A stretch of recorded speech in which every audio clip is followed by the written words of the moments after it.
Sports 630 KIDO, KIDOAM.com. Terry Ford Show. We roll through hour 3. Time to talk some hoops, pro, college, D-League, pickup, Y-ball. Kevin Burke, HoopDoctors.com. Hey, man. I'm here. What's going on, Terry? What's going on, bud?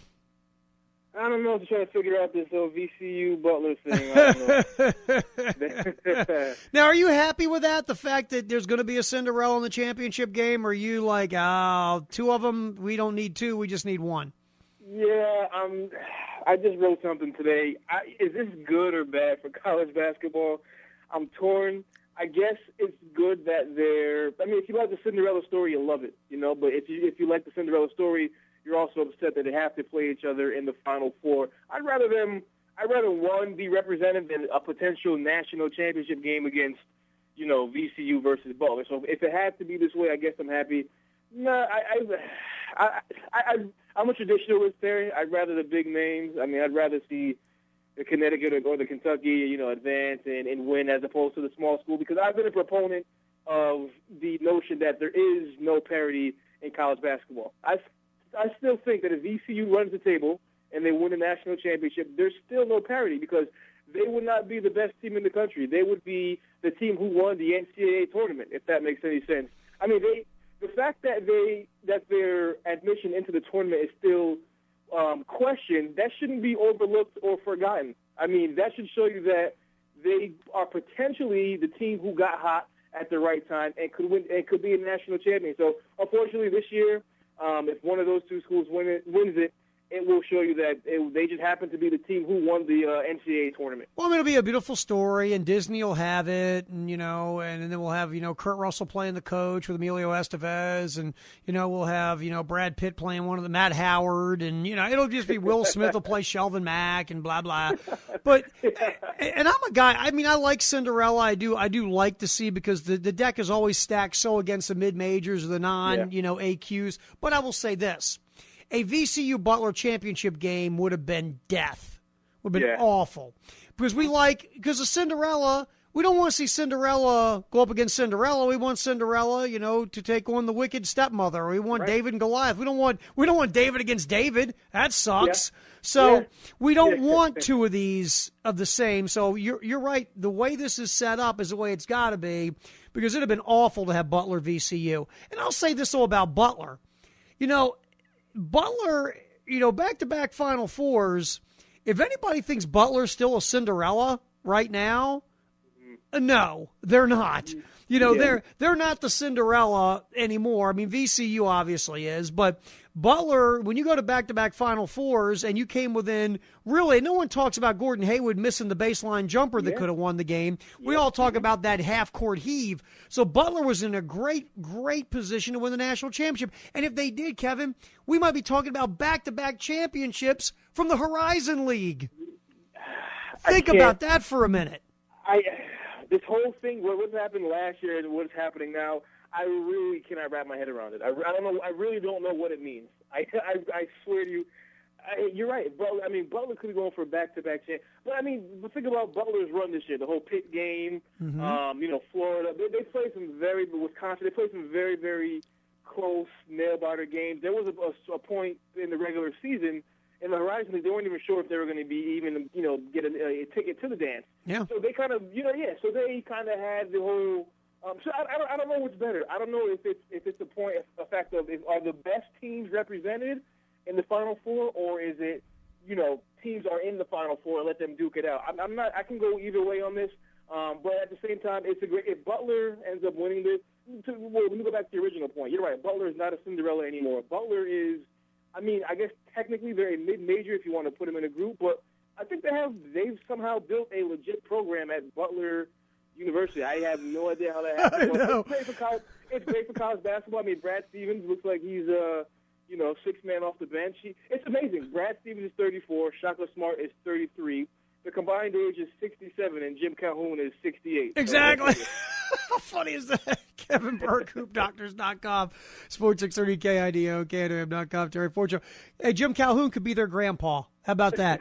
Hey, I'll tell you the other thing I see, Kevin, to me is the mid-majors. Most of these kids, Gordon Hayward's an exception. I don't think any of the VCU cats are leaving early to go to the NBA. I don't think most of Butler's players are leaving early to go to the NBA. I don't think that, when you look at, what goes on with, Richmond, I mean, they got a guy in Justin Harper who will play in the NBA, but he didn't leave after his freshman year to go play in the NBA. I think what's happened with the one and dones and the two and dones and where the big boys are at and the big boys play and the big boys recruit, I think it's hurt. I really think it's hurt the power conferences and the power teams, because now the veterans, the grizzled veterans, the guys that have been through the wars and the show and know how to play the game are at the mid-major level, not at the power conference. I'll give you a great example. The North Carolina game. God love Harrison Barnes. He carried Carolina for a stretch of, 3 minutes in that game maybe? Yeah. 3-4 minutes. But then when it was money time and it's a one-possession game, and, the smart basketball IQ thing to do is to get the ball inside to Tyler Zeller, who is killing Kentucky down low.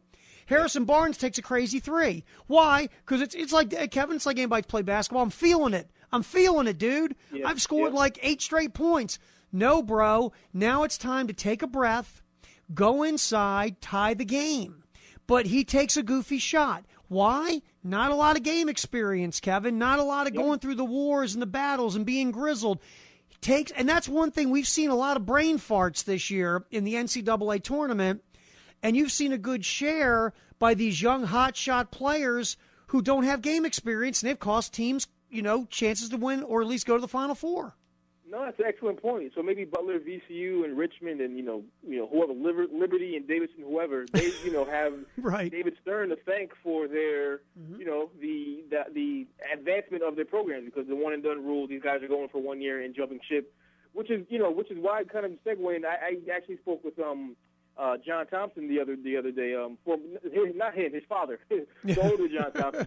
And I asked him, I said, what do you think about the idea of guys, if they want to go to high school straight out of the pros, go to the pros rather, straight out of high school, fine. But you go to college, you got to stay 3 years. He was kind of torn, and at first I was against that, but now I'm kind of leaning towards that for all the reasons that you just mentioned. I mean, now you have Butler and VCU crying out loud in the Final Four. I mean, maybe that, so the one and done rule has hurt college basketball from this standpoint. But at the same time, these guys have played their butts off. I mean, VCU, this is literally the most impressive run. They had to play an extra game. Yeah. Seriously, to get here. So let's tip our hats to them. But no, I hear you with the young guys, and there's no fundamentals. They're in the 13th grade pretty much, playing on a national stage. So there's a little bit of a question mark there. Sports 630 KIDO, KIDOAM.com. Terry Fortune, hang out with Kevin Burke, HoopDoctors.com. What you just said is what I've been barking about. Make it like baseball. You can go out of high school if you want, but once you go to college, you've got to be in for 3 years, and that's the way it rolls. If you're going to go out of high school. Feel free. If you think you got the game, go at it. But here's what I would say. And there's the caveat to this is, okay, maybe you throw this in too. You're eligible to be drafted out of high school, but if you're not drafted, you can still go to college. If you're not drafted, then you can go to college. That saves a kid from blowing everything by being a dope and listening to his uncle. You got game, son. So that might save that. You have to get the NCAA to agree to that, though. Right, and that's the problem with it. And that's what it is, though, Kevin. I think it's to a point where, see, the NFL and the colleges, and it's getting a little weird because of these agents getting on campus, but or the runners for the agents getting on campus. But the NBA and college basketball has to get in a room and shut the door and go, okay, we got problems. Okay, we're getting one-and-done kids who ain't ready to play in the NBA. You got one-and-done kids who are ruining college basketball. Let's figure a way to get this thing together to have it make sense, and we'll be united. God forbid, we'll hold hands, roast marshmallows, have s'mores, whatever. But we need to do something because both our games are hurting over it. Yeah, and I think it was well-intentioned, the one-and-done rule. I think, David Stern, he comes out under a lot of heat. I think everything that he does is, kind of an obvious statement. It's really it's for the best interest of the league. You can go back to the dress code, of course. That came under some heat, but I think it's helped. I think the NBA is now, I think it's leapfrog baseball to the second most popular sporting league in North America. That's just my personal opinion. I'll tell you this. I'll tell you where you hit, and you hit that on the head. And I'll interrupt you for a second. I'll let you get back to your point. Yep. I'll split it up like this, and I don't usually use this card, but I would say this, and I think you would agree. In the African American community, it's far and away number 2. Mm-hmm. Wouldn't you agree? Absolutely. I mean, absolutely. You're talking to somebody who's in the demographic of the majority of the players in the NBA. Absolutely, number 2. I mean, football. Nothing's going to touch football. I'm a sports enthusiast. The first sport I ever played or watched was baseball. So I'm not one of the people who, baseball's boring. It's right. I love baseball too. I love baseball. I have a great appreciation. I'm waiting for opening day.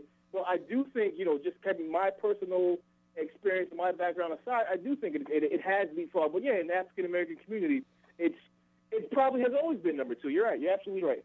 But go ahead. I'm sorry, but so keep going on your point. Sorry, buddy. Go ahead. Yeah, and I forget where he's going. Oh, so the one and done. The objective of the one and done was to help the NBA, because you had guys. You had guys like Brian Swift, who never even played. He played in the NBA, but guys who made the leap, who had no business making the leap, and there was nothing in line, nothing in place to prevent them from doing that. So the one and done rule was placed.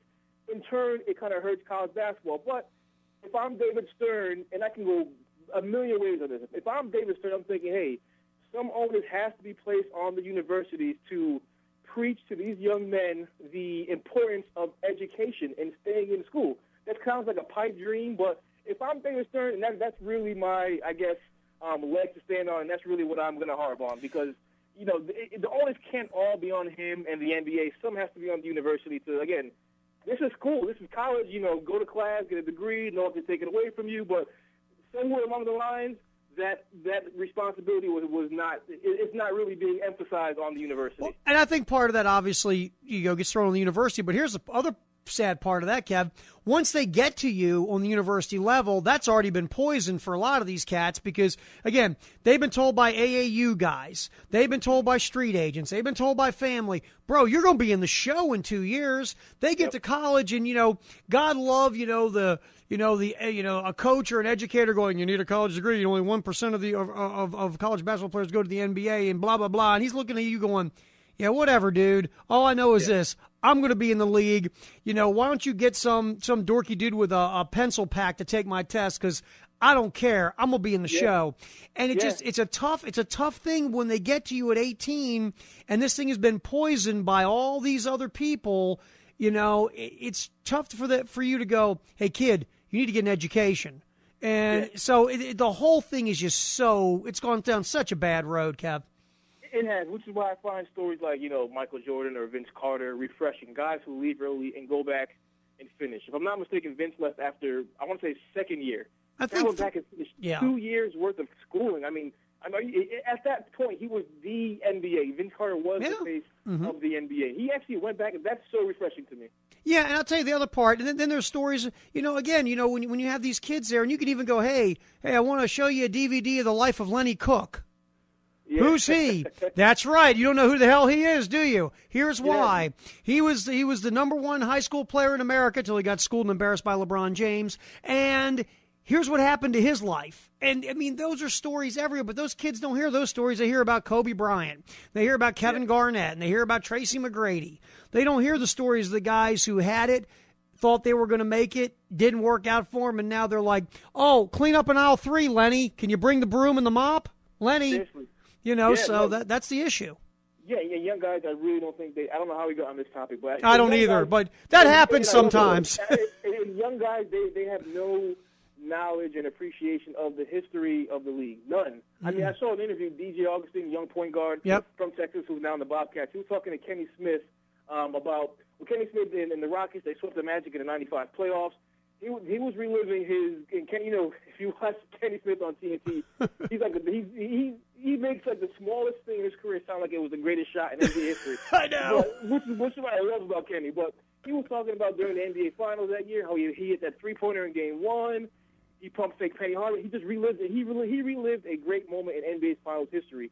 And DJ Augustine had no clue what this guy was. Who won the game? Like, he had no idea. I mean, I can really give you stats about stuff that happened before I was born, because and I'm not even in the league. I was never played, take a free throw in the NBA. But they just do. I mean, you look at John Wall and DeMarcus Cousins and those guys. You realize these guys are born in 1990. Shaq was in the league in 92, so there you go. How sad is that, brother? I'm with you, bud. I don't know how we got there either, but whatever. No it happens on this show from time to time. Things just go all over the place. Kevin Burke, HoopDoctors.com. Hey, man, we'll get you back in here next week, and we'll talk. I guess it'll all be over with by then, and we can go over the college thing, and we can talk about, the NBA playoffs are about to roll. So we got plenty, man. We'll do it next week. And maybe we'll talk about relevant topics, too, I guess. I don't know. Nah, why start now? Why start now? We'll see you, buddy. All right, there. Have a good one. Sports 630 KIDO, KIDOAM.com. That's our buddy Kevin Burke from HoopDoctors.com.